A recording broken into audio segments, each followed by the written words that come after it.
चलिए, पिछले क्लास में आप लोग को हम क्या बताए थे? हाँ, पीएच मान निकालना बताए थे। क्या बताए थे? चलिए, इसमें अब आप लोग को आगे की टॉपिक स्टार्ट करते हैं। आज चैप्टर नंबर 2 केमिस्ट्री का। चैप्टर नंबर 1 केमिस्ट्री का खत्म हो गया है। आप लोग कोई दिक्कत नहीं है किसी को? सबको समझ में आया है? तो आज हम किसको देखते हैं? चैप्टर नंबर 2 को। चैप्टर नंबर 2 में तो पहले हम पढ़ते हैं वैद्युत अपघट्ट। वैद्युत अपघट्ट। वैद्युत अपघट्ट क्या होता है बच्चा? कोई जानता है वैद्युत अपघट्ट क्या होता है? वैद्युत अपघट्ट क्या होता है जानते हैं आप लोग? नहीं जानते? जिससे ऐसा विलयन जिसमें विद्युत धारा प्रवाहित किया जा सके।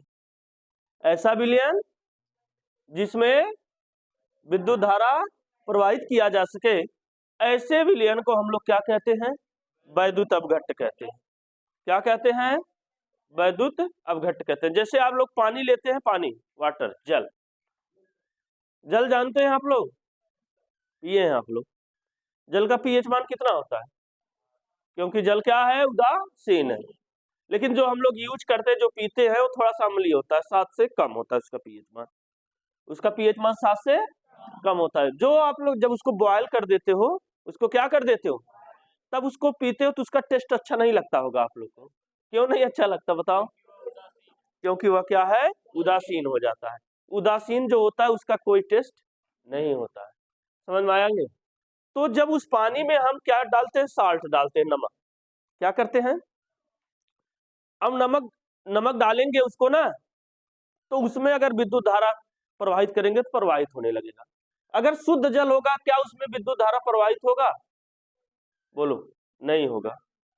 शुद्ध जल में विद्युत धारा प्रवाहित नहीं होगा। शुद्ध जल में विद्युत धारा प्रवाहित होगा? नहीं होगा। लेकिन आप लोग जल में जो देते हैं उसमें आप लोग कभी प्रयोग मत करिएगा, प्रवाहित हो जाएगा, क्योंकि वो शुद्ध होता ही नहीं। समझ में आया कि नहीं है? अब जैसे आप लोग एक प्रयोग कर सकते हैं, एक गिलास ले लीजिए। एक क्या ले लीजिए? उस गिलास को एक बल्ब से करंट से जोड़ दीजिए। क्या कर दीजिए? जोड़ दीजिए। इसे तार नहीं होता, तार जैसे एक गिलास होता है, ये गिलास, ये क्या है? अब इसमें पानी भर दीजिए। इसमें क्या भर दीजिए? जल भर दीजिए। समझ में आया कि नहीं? क्या भर दीजिए? अब इसमें एक तार ऐसे करंट से और एक तार ऐसे बल्ब से लगा दीजिए, जोड़ दीजिए। ऐसे क्या कर दीजिए? जोड़ दीजिए। अब इस तार को डुबोइए। जैसे जैसे आप इसको दूर ले जाएंगे, वैसे वैसे बल्ब धीमा बढ़ता जाएगा। कैसा जलेगा? धीमा। और जैसे जैसे पास लाएंगे, वैसे वैसे तेज जलेगा। जलेगा ना? अच्छा, दूर रहने पर ये तेज नहीं जलेगा। दूर रहने पर ये तेज, बल्ब जो है ज्यादा तेज नहीं जलेगा। लेकिन इसी में ऐसे बगल रखे रहिए साल्ट, नमक। उठाइए एक चम्मच, चम्मच डालिए। देखेंगे जैसे जैसे चम्मच डालते जाएंगे, वैसे वैसे बल्ब क्या होता जाता है? तेज बन जलने लगता। इसका मतलब क्या हुआ? तो जैसे जैसे आप नमक उसमें डाल रहे हैं, वह विलयन वैद्युत अपघट्ट बनता चला जा रहा है। समझ गए नहीं? कभी कभी आप लोग देखते होंगे, पहले घर में पहले अर्थिंग होती थी ना। क्या होती थी? लाइट कमजोर होती थी, एक बाल्टी में नमक वमक घोल करके उसी अर्थिंग में डालते थे, थोड़ा तेज जलने लगता था। ऐसा किए हैं आप लोग? किए हैं? अरे वाह भाई, टीवी देखने के लिए किए हैं। चलिए, अच्छी बात है। समझ गए कि नहीं समझ गए? कोई दिक्कत किसी को? वैद्युत अपघट्ट किसे कहते हैं? ऐसा विलयन जिसमें विद्युत धारा को क्या किया जा सके? प्रवाहित किया जा सके। ऐसे विलयन को हम लोग क्या कहते हैं? वैद्युत अपघट्ट कहते हैं। और इस क्रिया को हम लोग क्या कहते हैं? वैद्युत अपघटन कहते हैं। समझ गए? लिख लेंगे? लिखाएं? लिखेंगे ऐसा विलयन, ऐसा विलयन, ऐसा विलयन जिसमें, ऐसा विलयन जिसमें विद्युत धारा, ऐसा विलयन जिसमें प्रवाहित किया जा सके, प्रवाहित किया जा सके, समझ में आया, उसे हम वैद्युत अपघट्ट कहते हैं। क्या कहते हैं? वैद्युत, समझ में आया, हो गया। क्या कहते हैं? तथा इस प्रक्रिया को वैद्युत अपघटन कहते हैं। तथा इस प्रक्रिया को क्या कहते हैं बच्चा? वैद्युत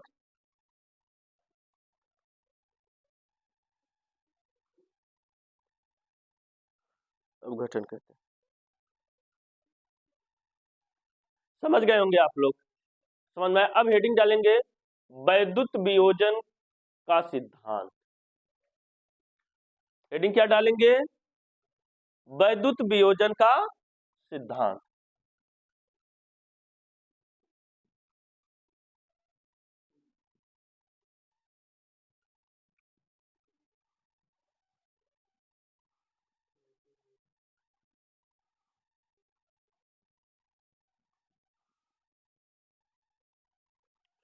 वैद्युत वियोजन का सिद्धांत क्या है?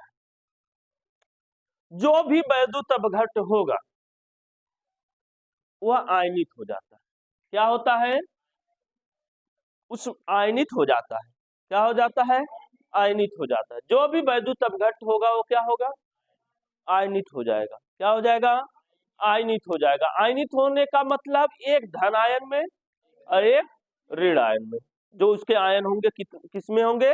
एक धन आयन में होंगे, एक ऋण आयन। समझ गए नहीं?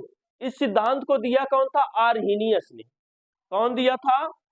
आर्हीनियस ने दिया था। कौन दिया था बच्चा? आप लोग पढ़े होंगे, जानते होंगे। नहीं जानते हैं? नहीं जानते हैं, पढ़ाई नहीं करते हो। आर्हीनियस का नाम नहीं सुना है? सुन लिया करो भाई कुछ। अच्छा चलिए लिखिएगा। विद्युत वियोजन सिद्धांत को हम विद्युत वियोजन सिद्धांत को हम आयनिक सिद्धांत भी कहते हैं। विद्युत वियोजन सिद्धांत को हम आयनिक सिद्धांत भी कहते हैं।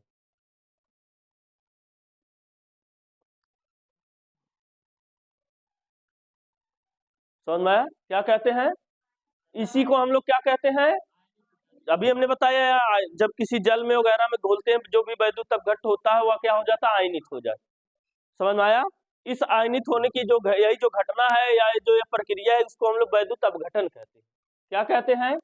अब अच्छा, वैद्युत अपघट्ट में हम विद्युत धारा प्रवाहित कर सकते हैं? वैद्युत अपघट्ट में हम विद्युत धारा प्रवाहित कर सकते हैं? अरे बच्चा, वही वैद्युत अपघट्ट तो वही होगा जिसमें हम विद्युत धारा प्रवाहित कर सकते हैं। नहीं समझ में आया? इसमें कहने वाली कौन सी बात है?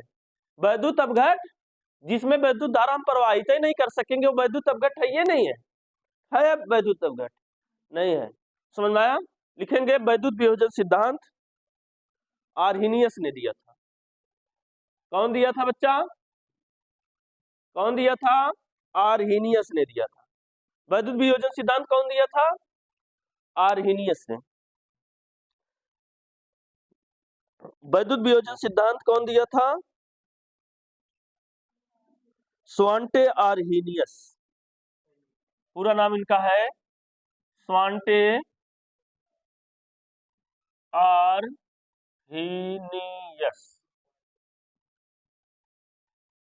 स्वांटे आर्हीनियस। कौन दिया था?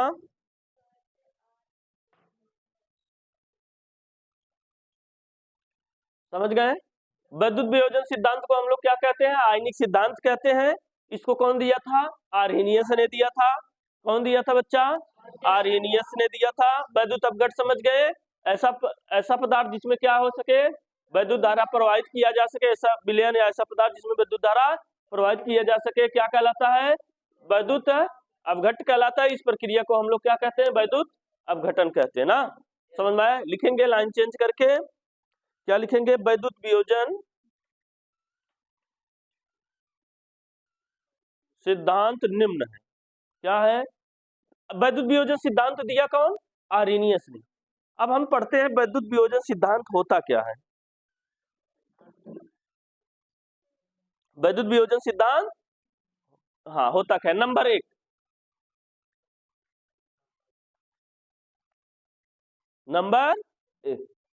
जब हम किसी वैद्युत अपघट्ट को जब हम किसी वैद्युत अपघट्ट को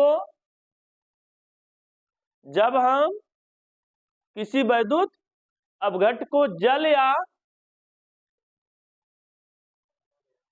किसी विलायक में घोलते हैं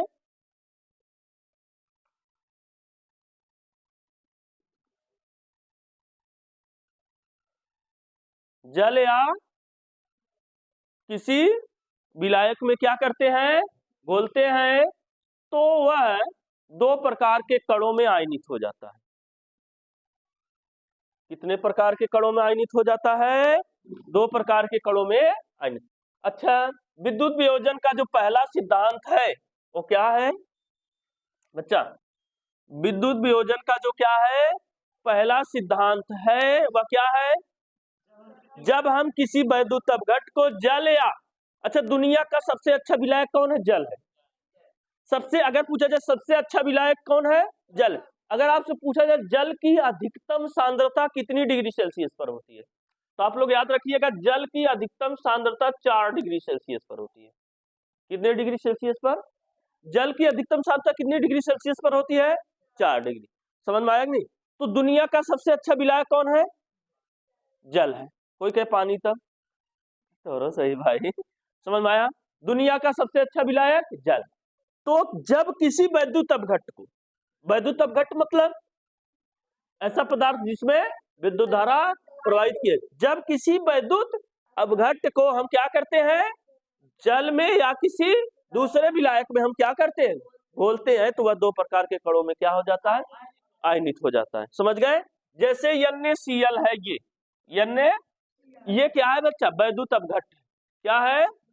जब इसको आप जल में घोलोगे ना, किसमें घोलोगे, तो यह दो प्रकार के कणों में आयनित हो जाएगा, Na प्लस में प्लस Cl माइनस में। जैसे आप ले लेंगे KCl, क्या ले लेंगे बच्चा? इसको जब जल में आप घोलोगे ना तो दो प्रकार के कणों में क्या हो जाएगा, आयनित हो जाएगा। इसमें K प्लस में Cl माइनस में। समझ गए कि नहीं समझ गए? इस तरह से बहुत सारी ऐसी चीजें हैं, जब इसको हम जल में घोलते हैं, क्या करते हैं, घोलते हैं, तो यह क्या हो जाता है, दो प्रकार के कणों में आयनित। तो विद्युत वियोजन सिद्धांत का पहला बात है, कैसी बात है, पहली बात है कि पहला सिद्धांत आप क्या बताएंगे, आपसे पूछा जाए विद्युत वियोजन सिद्धांत क्या है, तो आप बताएंगे विद्युत वियोजन सिद्धांत कौन दिया था, आर्हेनियस ने दिया था। और क्या बताएंगे कि जब हम किसी वैद्युत अपघट्ट को जल या किसी अन्य विलायक में घोलते हैं, तो वह दो प्रकार के कणों में क्या हो जाता है, आयनित हो जाता है। समझ में आया कि नहीं है? कितने प्रकार के कणों में, समझ में आया कि नहीं है? और धन आवेशित कण को हम लोग क्या कहते हैं, धन आयन कहते हैं। तो ये दो प्रकार के कणों में आयनित हुआ, एक धन आवेशित, एक ऋण आवेशित। तो धन आवेशित कण को हम लोग क्या कहते हैं, धन आयन, क्या कहते हैं, और ऋण आवेशित को हम लोग क्या कहते हैं, ऋणायन कहते हैं। क्या कहते हैं, ऋणायन कहते हैं। समझ गए होंगे आप? समझ गए कि नहीं समझ गए? समझ गए कि नहीं समझ गए? वैद्युत अपघट्ट धन आयन और ऋण आयन में क्या हो जाते हैं, आयनित हो जाते हैं। पहला सिद्धांत है विद्युत वियोजन का। समझ गए? समझ गए? लिख लीजिए एग्जाम्पल।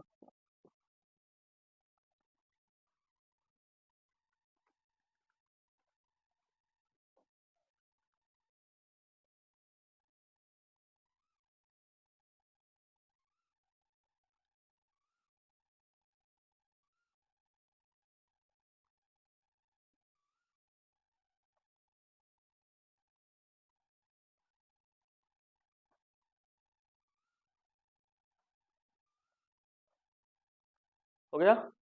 दूसरा पॉइंट लिखेंगे। दूसरा, ये तो पहला सिद्धांत था, दूसरा सिद्धांत क्या है, दूसरा लिखेंगे विद्युत आवेश युक्त, विद्युत आवेश युक्त, विद्युत आवेश युक्त, समझ में आया, परमाणु या परमाणुओं के समूह को, दूसरा पॉइंट है, दो सिद्धांत लिख रहे हो ना, एक पॉइंट लिखे, दूसरा पॉइंट है आता इंपॉर्टेंट है विद्युत वियोजन का सिद्धांत। पहली बात आपने लिखा जो समझ गए। दूसरी बात हमने क्या बताया, विद्युत आवेश युक्त परमाणु या परमाणुओं के समूह को हम आयन कहते हैं। क्या कहते हैं? विद्युत आवेश युक्त परमाणु या परमाणुओं के समूह को हम लोग क्या कहते हैं? आयन कहते हैं। जिस पर आवेश हो, चाहे धन आवेश हो चाहे ऋण आवेश हो, तो जितने आवेश युक्त परमाणु होंगे उसको हम लोग क्या कहेंगे? आयन। अच्छा बताओ बच्चा, इस पर आवेश है क्या? कैसा आवेश है? धन आवेश। इसका इस पर क्या है? इस पर तो अच्छा बताओ ये आयन है कि नहीं है? एकदम आयन है। बोलो जी, समझ गए? यही बात है, विद्युत आवेश युक्त परमाणुओं को हम लोग क्या कहते हैं? आयन कहते हैं। ये दूसरी बात है, छाप लीजिए। हाँ हाँ, एग्जाम्पल में और कौन लिखोगे?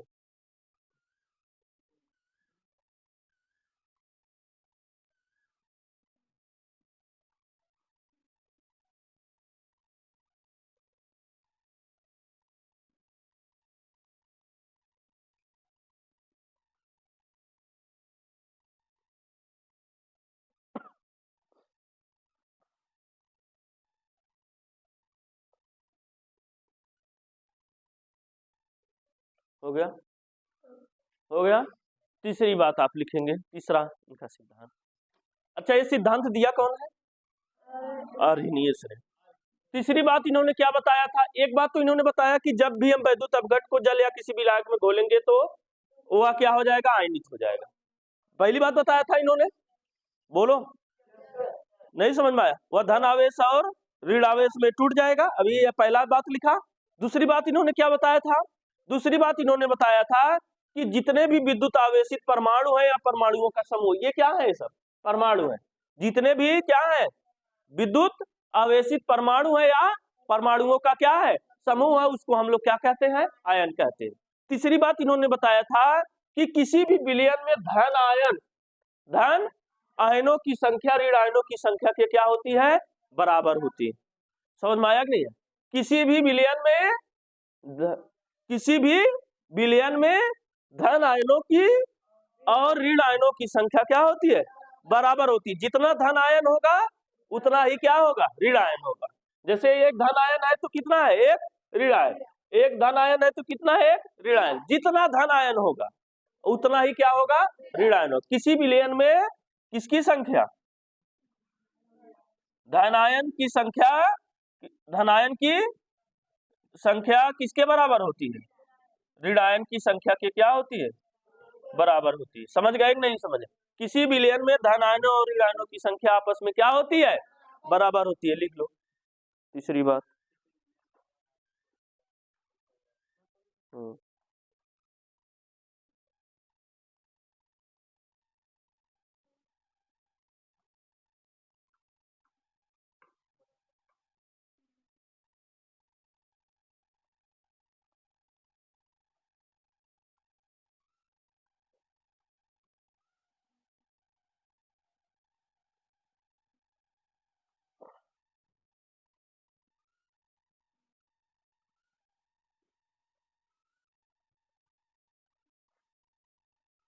हो गया? हो गया? समझ गए कि नहीं? किसी भी तीनों बातें समझ गए। पहली बात, जब किसी वैद्युत अपघट्ट को क्या करते हैं? जब किसी विद्युत अपघट्ट को जल या विलायक में घोलते हैं तो क्या हो जाता है? विद्युत आवेशों में टूट जाता है, आयनित हो जाता है। समझ गए? दूसरी बात इन्होंने क्या बताया? विद्युत आवेशित युक्त जो परमाणु होते हैं या परमाणुओं का समूह होता है उसको हम लोग क्या कहते हैं? आयन कहते हैं। तीसरी बात हमने क्या बताया? आपस में क्या होती है? बराबर होती है। समझ गए?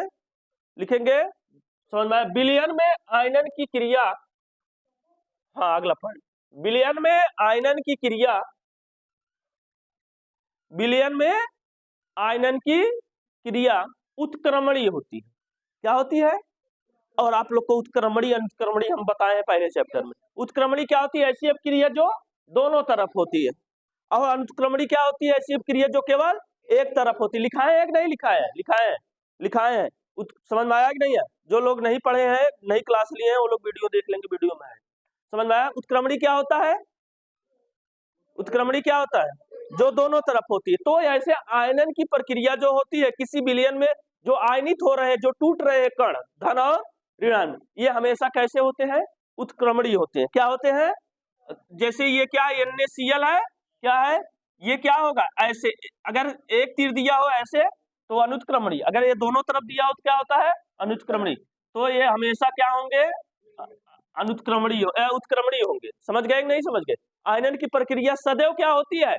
उत्क्रमणी होती है। इस तरह से तीर द्वारा प्रदर्शित कर, समझ गए? छाप लो।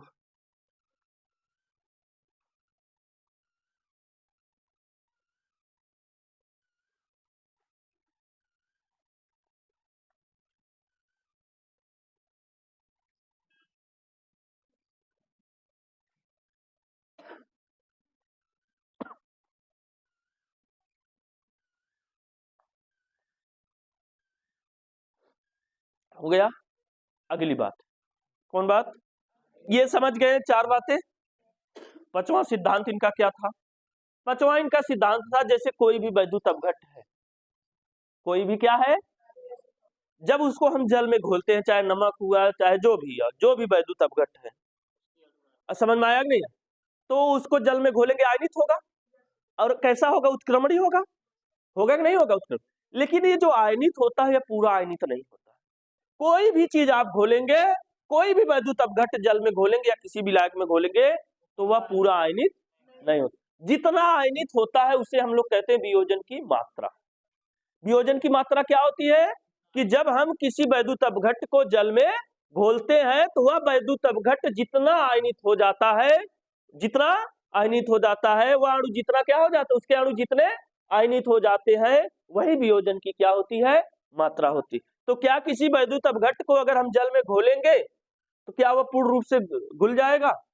कुछ न कुछ बचेगा। आप लोग देखे होंगे चीनी पानी घोल, नमक घोलते हैं, नमक पानी, कभी पन्ना वन्ना बनाते होंगे, घोलते हैं ना। जब गिलास पीते जाते, जब एकदम तली वाला होता है, देखते हैं उसमें नमक बचा रहता है, कुछ थोड़ा ज्यादा ही नमकीन लगता है। नहीं देखे हैं? झूठा है। देखे हैं नहीं? अगर चीनी को घोलते हैं, किसको घोलते हैं? तो चीनी को घोलते हैं, जब ऊपर से पीते जाते जब नीचे वाला बचता है वो थोड़ा ज्यादा मीठा होता है। क्यों? क्योंकि आप जानते ही हैं कि जो भी वैद्युत अपघट्ट यदि जल में घोलेंगे या किसी विलायक में घोलेंगे तो उसके अणु पूर्ण रूप से वियोजित नहीं हो पाएंगे। समझ में आया? और जितने अणु वियोजित होंगे वही उस विलयन की क्या होगी? वियोजन की मात्रा होगी। समझ गए कि नहीं समझ गए? लिखेंगे। हाँ, अगला पॉइंट लिखेंगे।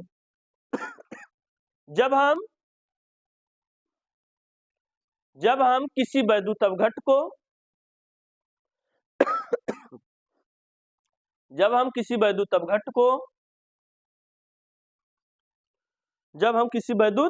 अपघट्ट को जल में घोलते हैं, जब हम किसी वैद्युत अपघट्ट को जल में क्या करते हैं? घोलते हैं। जब हम किसी वैद्युत अपघट्ट को जल में घोलते हैं तो उसके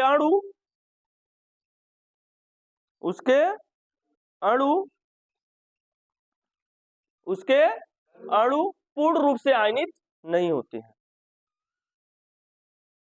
उसके अणु पूर्ण रूप से आयनित नहीं होते।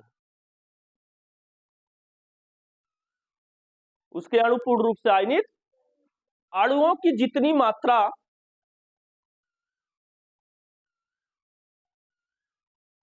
आयनित होती है, अणुओं की जितनी मात्रा क्या होती है?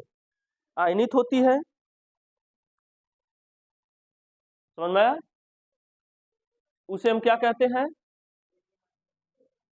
जितनी मात्रा, अणुओं की जितनी मात्रा क्या होती है? आयनित होते हैं। उसे हम क्या कहते हैं? आयनन की मात्रा या वियोजन की मात्रा कहते हैं। आप लोग समझ गए होंगे। अभी हमने बताया कि कोई भी जल होगा या विलायक होगा, उसमें वैद्युत अपघट्ट घोलेंगे तो उसके सभी अणु पूर्ण रूप से आयनित नहीं होंगे। जितने अणु क्या होंगे? अणुओं की जितनी मात्रा आयनित होगी वही मात्रा क्या होगी? वियोजन की मात्रा या आयनन की क्या होगी? ये भी जो आप पढ़ रहे हैं विद्युत वियोजन का सिद्धांत मोस्ट इंपॉर्टेंट है। समझ में आया? कई पॉइंट में लिखे, दिया कौन? आर्हेनियस ने, जानते ही हैं। इसको आयनन सिद्धांत भी कहते हैं, अभी आपने पढ़ा। अगला पॉइंट लिखेंगे आप लोग। हाँ, छठवां,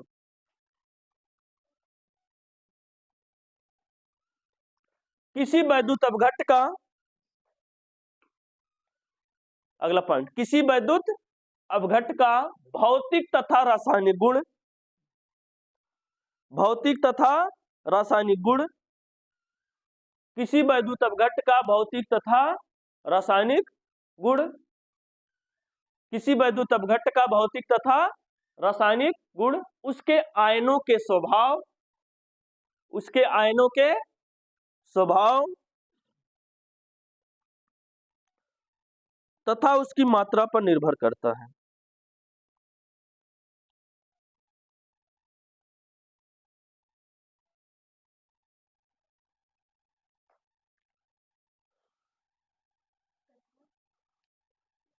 उसकी मात्रा पर निर्भर करता है। समझ में आया? कोई दिक्कत किसी को? कोई भी विलयन होगा, कोई भी क्या होगा? विलयन होगा, उसका भौतिक गुण और कौन? रासायनिक गुण। समझ में आया?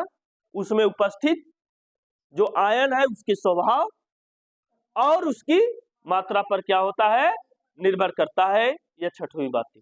लास्ट पॉइंट लिखेंगे, बड़ा है ना, लेकिन यार इंपॉर्टेंट है, परीक्षा पूछता है, आप लोग याद तो रखिएगा। सब जितना पढ़ा रहे हैं सब एकदम दबाकर याद रखिएगा।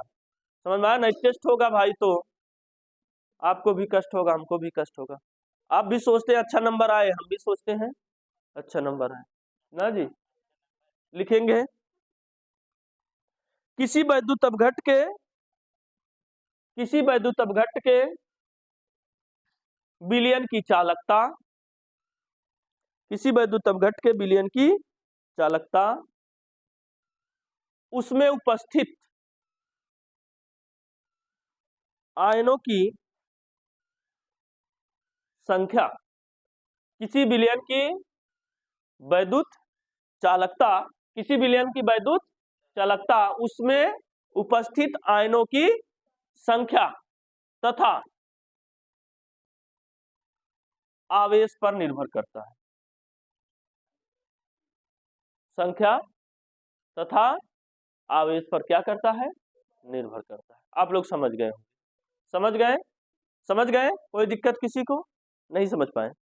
किसी विलयन की वैद्युत चालकता, उसमें उपस्थित आयनों की संख्या, जैसे अभी हमने बताया आप लोग को, जैसे नमक लेते हैं, पानी लेते हैं, क्या लेते हैं? पानी लेते हैं, तो इसमें हम क्या डालते हैं? नमक डालते हैं।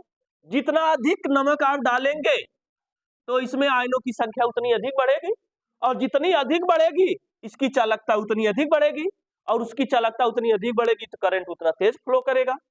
और कोई विलयन है और उसमें वैद्युत अपघट्ट की मात्रा कम कर देंगे तो उसमें उसकी आयनों की संख्या कम हो जाएगी, उसके आयनों की संख्या कम हो जाएगी, और उस पर आवेश, उसमें आवेश भी क्या हो जाएगा? कम हो जाएगा, तो उसकी वैद्युत चालकता क्या हो जाएगी? घट जाएगी। समझ गए नहीं?